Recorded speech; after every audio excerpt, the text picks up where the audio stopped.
Halo semuanya, selamat datang. Hari ini kita bakal ngoprek salah satu hal paling keren, yaitu gimana sih caranya pikiran kita bisa menciptakan sesuatu yang baru?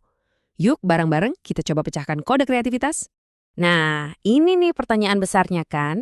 Kita semua pasti pernah lihat penemuan hebat atau karya seni yang bikin kita mikir, wow, idenya datang dari mana ya?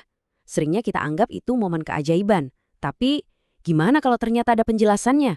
Gimana kalau itu semua adalah sebuah proses yang bisa kita pelajari dan bahkan kita latih? Oke, jadi gimana caranya kita bisa membongkar misteri ini? Tentu kita butuh alat yang tepat. Dan alat investigasi utama kita untuk hari ini adalah sebuah bidang ilmu yang super menarik, namanya psikologi kognitif. Gampangnya gini deh, psikologi kognitif itu ilmu yang mempelajari cara kerja software di kepala kita. Jadi bukan cuma ngeliatin apa yang kita lakuin, tapi lebih ke kenapa dan gimana kita bisa mikir kayak gitu.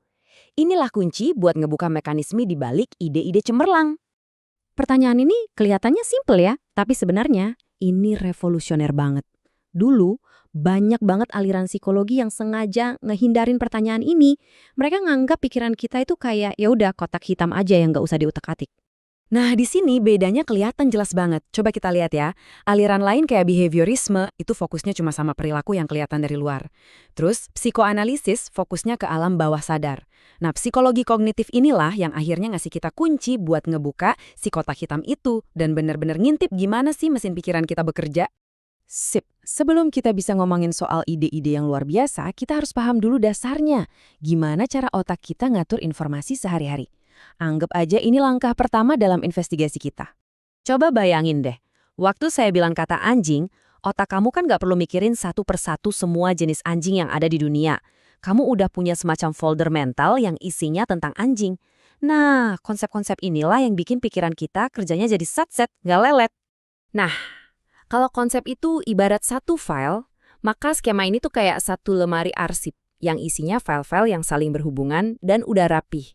Ini tuh semacam jalan pintas di otak kita.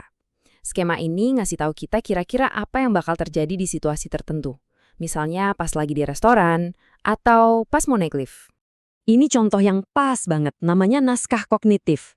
Kamu ngelakuin ini semua serba otomatis kan? Nggak perlu mikir panjang lebar, otak kamu tuh cuma ngejalanin naskah yang udah ada. Efisien banget sih, tapi kadang ini juga yang ngebatasin kita. Dan disinilah titik baliknya. Di sini kita mulai nemuin benang merah antara cara kita ngatur informasi sama kemampuan buat jadi kreatif. Jadi kreativitas itu bukan berarti nggak punya aturan sama sekali, tapi lebih ke tahu kapan dan gimana caranya buat mendobrak aturan itu. Oke, siap-siap. Ini dia momen yang kita tunggu-tunggu. Semua petunjuk udah kita kumpulin nih. Sekarang, ayo kita gabungin semuanya buat akhirnya mecahin kode di balik cara kerja kreativitas. Jadi, poin utamanya adalah ini. Kreativitas itu bukan anugerah mistis yang cuma dipunya sama beberapa orang aja. Ini tuh fungsi otak yang bisa kita pahami.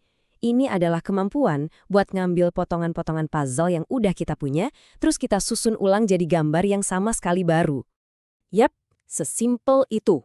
Kemampuan untuk nyambung-nyambungin hal yang kelihatannya nggak berhubungan, kemampuan buat narik garis di antara dua titik yang belum pernah disambungin sama orang lain sebelumnya.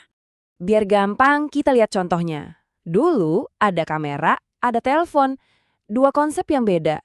Terus ada yang mikir, gimana kalau dua benda ini digabungin? Dan, boom, jadilah revolusi teknologi yang sekarang ada di kantong kita. Contoh lain yang keren, ada internet, ada layanan taksi konvensional. Kayaknya nggak nyambung ya. Tapi begitu digabungin, seluruh cara kita bergerak di kota besar langsung berubah total. Itulah kekuatan asosiasi.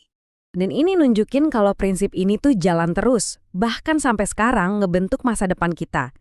Pemahaman soal pikiran manusia digabungin sama kecerdasan buatan, lahirlah cara-cara baru buat ngasih dukungan kesehatan mental. Asosiasi itu proses yang nggak pernah berhenti. Oke, jadi kalau asosiasi itu mesinnya, bahan bakarnya apa dong? Nah, inilah yang disebut fleksibilitas kognitif. Ini adalah kemampuan kita buat nggak kejebak di satu cara mikir aja. Kemampuan buat loncat dari satu konsep ke konsep lain dan ngelihat semua kemungkinan koneksinya. Oke, kita udah mecahin kodenya. Tapi apa gunanya kalau kita nggak bisa pakai kan? Nah, di bagian terakhir ini kita bakal bahas gimana caranya ngubah semua pemahaman ini jadi aksi nyata. Penting banget nih buat kita bedain keduanya. Kreativitas itu ibarat percikan api, ide brilian yang tiba-tiba muncul di kepala. Tapi inovasi itu adalah pas kita ngambil percikan itu dan kita nyalain jadi api beneran yang bisa dirasain manfaatnya sama orang lain. Jadi produk, layanan, atau solusi nyata. Dan bagian terbaiknya, skill fleksibilitas kognitif ini ternyata bisa dilatih loh. Jangan cuma belajar satu bidang aja, coba deh hubungin ide dari musik ke masak misalnya. Jangan simpen ide kamu buat diri sendiri, coba diskusikan. Tantang otakmu dengan masalah-masalah di dunia nyata, jangan cuma teori.